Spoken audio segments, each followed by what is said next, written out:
Hello students, I am Sunanda Maini and I will take up the question answers on the chapter The Tiger King.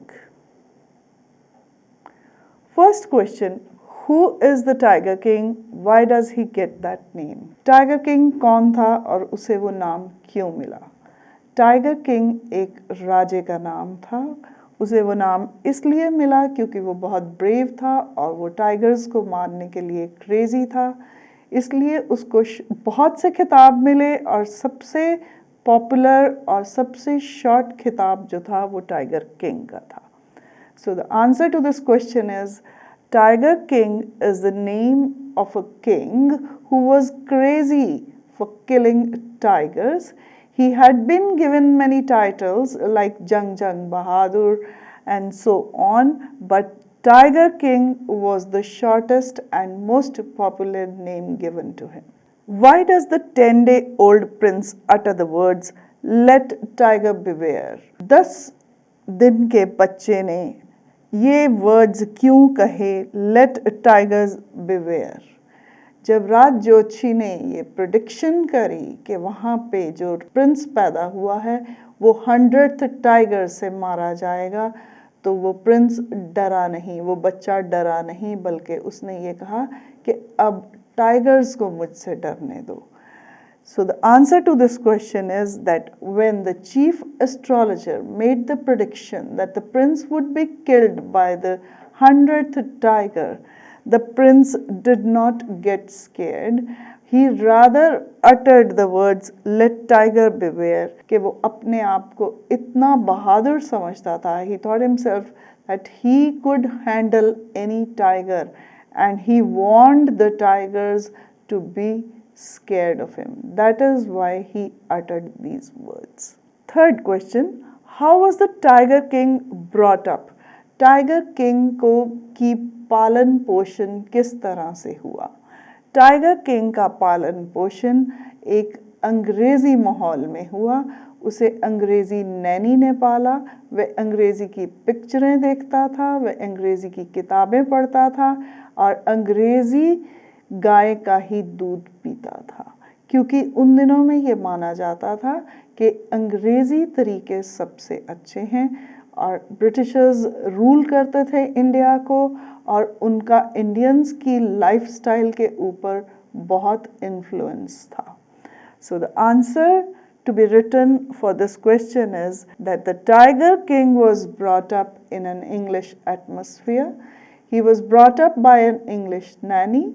He used to read English books, he used to watch English films, and he used to drink an English cow's milk because at that time Britishers influenced the lifestyle of Indians to a great extent, and it was thought that their style is any day better than Indians. Fourth question, describe the irony in the statement, "It was a celebration time for all the tigers inhabiting Pratibandhapuram." इस statement की irony क्या है? Irony का मतलब है जब हम कहते कुछ और हैं और उस बात का मतलब कुछ और होता है। अब जब ये बात कही जाती कि it was celebration time for all the tigers, that means वो अब मज़े कर सकते थे, सेलिब्रेट कर सकते थे, क्योंकि उन टाइगर्स को कोई नहीं मारेगा। लेकिन इस स्टेटमेंट का मतलब कुछ लिमिटेड सेंस में था, कोई और नहीं मारेगा लेकिन राजा ही मारेगा। सो सेलिब्रेशन जो थी वो बहुत शॉर्ट लिव्ड थी। ऐसा नहीं है कि टाइगर्स जो हैं वो हमेशा के लिए बेफिक्र हो गए थे कि उनको कोई नहीं मारेगा, सिर्फ राजा को ही मारने की इजाज़त थी। So the answer to this question is that the irony in the statement, "It was celebration time for all the tigers inhabiting Pratibandhapuram," is that tigers could live freely only up to the time till the king killed them, because no one else could touch them or even throw a stone at them. Next question, what did the Maharaja do to find the required number of tigers? Now the Maharaja ने required number of tigers को मारने के लिए क्या क्या किया, उसने सब कुछ किया। सबसे पहले उसने अपनी स्टेट में प्रतिबंधपुरम में सभी फॉरेस्ट में जितने टाइगर्स थे सबको मारा। फिर उसने दीवान को बुलाया और उससे कहा कि वह शादी करना चाहता है किसी एक ऐसी लड़की से जिसके फादर की एस्टेट में टाइगर्स हों जिन्हें वो मार सके, ताकि उसका टोटल नंबर ऑफ टाइगर्स जो है वो 100 तक पहुंच जाए। To kill the required number of tigers, the Maharaja first killed all tigers of Pratibandhapuram and then he ordered his diwan to find a girl whose father had a large number of tigers in his estate so that he could take the tally up to 100. Next question, what did the British officer wish to do? Why was he not allowed to do so? British officer क्या करना चाहता था और उसे ऐसा करने के लिए क्यों नहीं इजाज़त मिली? तो ब्रिटिश ऑफिसर एक टाइगर को मारना चाहता था और बाद में उसके सेक्रेटरी ने कहा कि और कुछ ना सही तो एक मरे हुए टाइगर के साथ उसे फ़ोटो खिंचवाने की इजाज़त मिल जाए, लेकिन उसे ऐसा करने की इजाज़त नहीं मिली क्योंकि टाइगर किंग ये कस्टम शुरू नहीं करना चाहता था। अगर वो एक ब्रिटिश ऑफिसर को अलाउ करता तो बाकी के भी ऐसा ही इच्छा प्रकट करते और उसका रिक्वायर्ड नंबर ऑफ टाइगर्स की टैली नीचे चली जाती, इसलिए उसने ऐसा करने से मना कर दिया। So you will write down that the British officer wanted to kill a tiger and get himself photographed with a dead carcass of a tiger. He was not allowed to do so because the Tiger King did not want to start this practice, and if he had allowed one officer to do so, others would have also come with similar demands, and he did not want to lose on the tally of tigers to take it up to 100. What will now happen to the astrologer? Do you think the prophecy was indisputably disproved? अब आपको क्या लगता है कि उस ज्योतिषी का क्या हशर हुआ होगा? और आपको लगता है कि जो प्रिडिक्शन, प्रोफेसी मीन्स जो पहले से ही बता दिया गया हो, वो प्रिडिक्शन क्या डिस्प्रूव हुई? अब ये आपकी इमेजिनेशन पे है कि आप इस क्वेश्चन को कैसे लिखते हैं। To my mind what you can write down is that the astrologer would have been honoured in the royal court of the king because his prediction came out to be true. The astrologer had warned the king that he may kill up to 99 tigers, but he has to be very careful with the 100th tiger.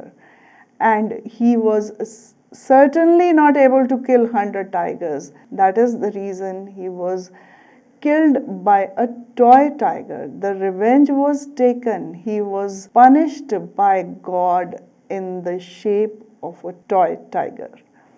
So, राज ज्योतिषी को शायद royal court में honour किया गया होगा क्योंकि उसकी prediction सही निकली और राजा जो है वो मारा गया।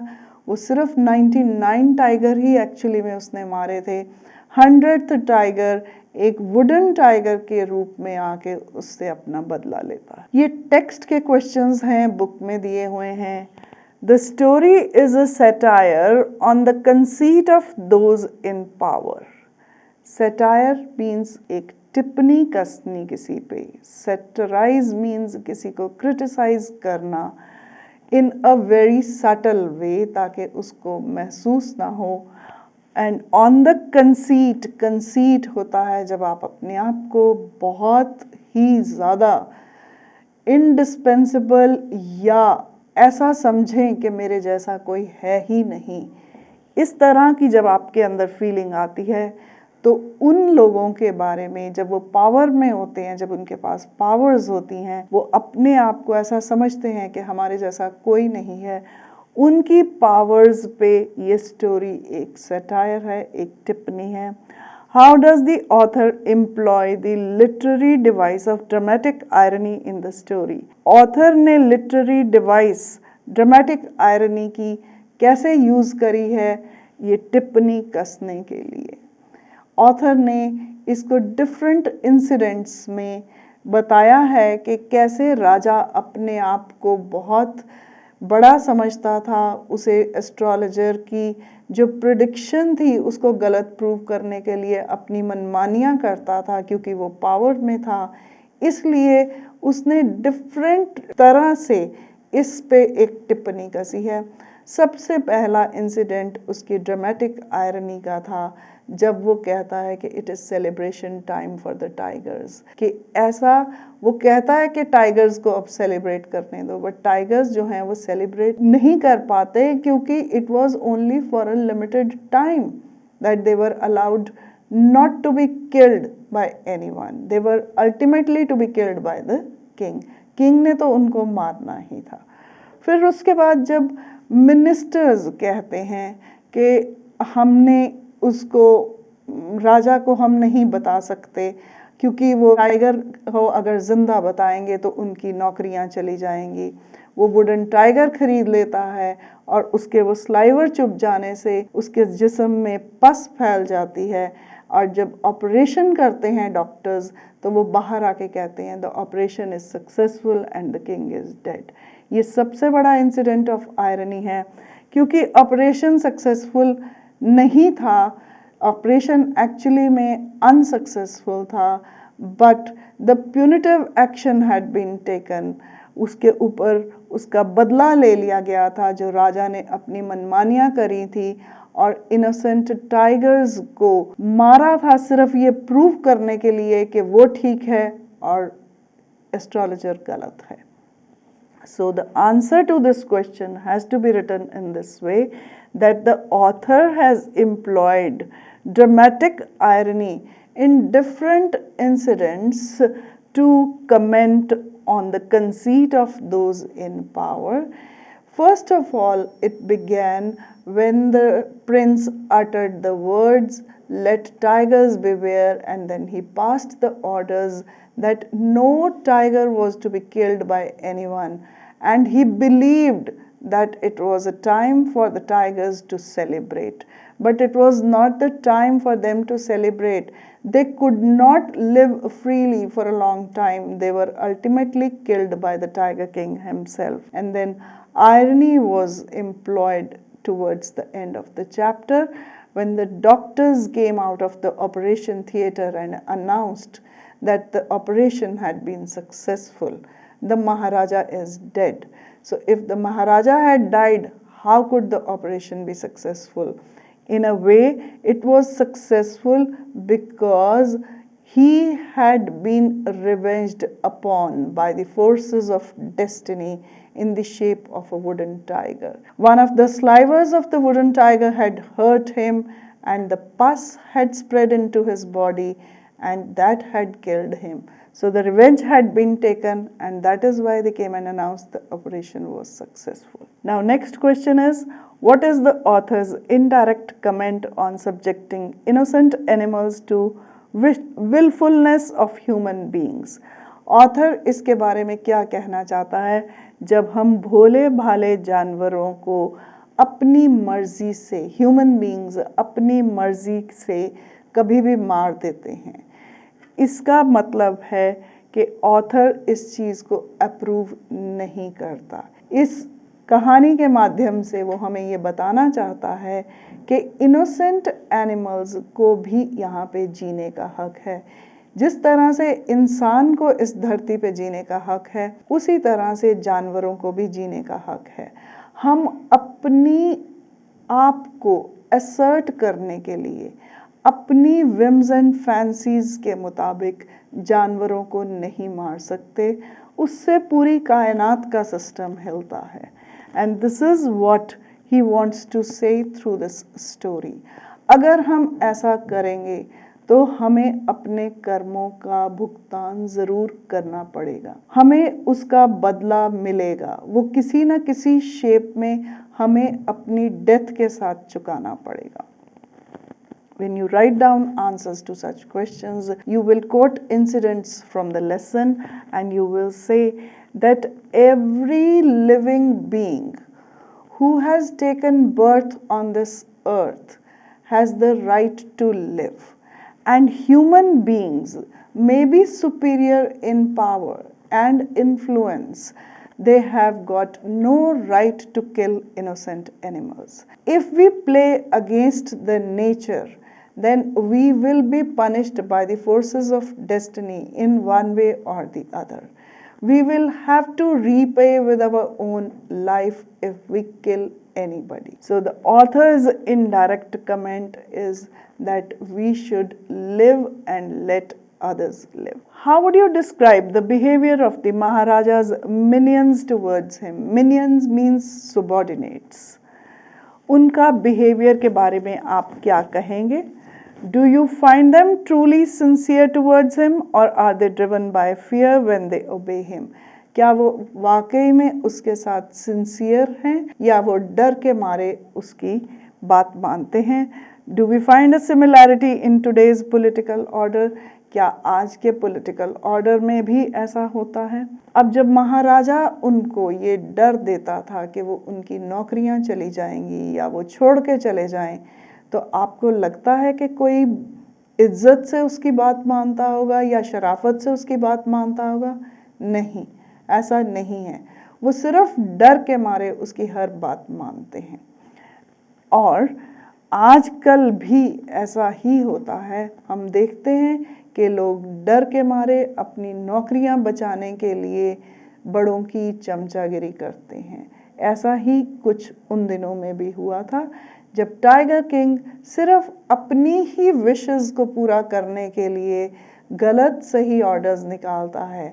लोग जो उसके मिनिस्टर्स थे, जो उसके लिए काम करते थे, जो उसके सबॉर्डिनेट्स थे, वो उन बातों को अप्रूव नहीं करते, बट क्योंकि उन्हें अपनी नौकरी गंवा देने का डर था, इसलिए वो वैसा ही करते थे जैसा उन्हें कहा जाता था। When you write down the answer to this question, you will write down that the behavior of Maharaja's minion towards him was certainly driven by fear, because they never approved of the indiscriminate killing of animals just to prove the astrologer wrong.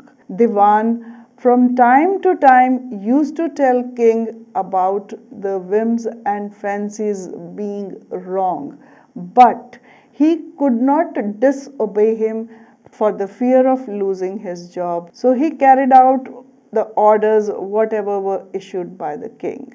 And it is seen today also in the present political scenario that people obey and carry out the illogical orders of their superiors because they do not want to lose their jobs. And that's all about this chapter and the different question answers, and I'll be back with you in my next video very soon. Thank you.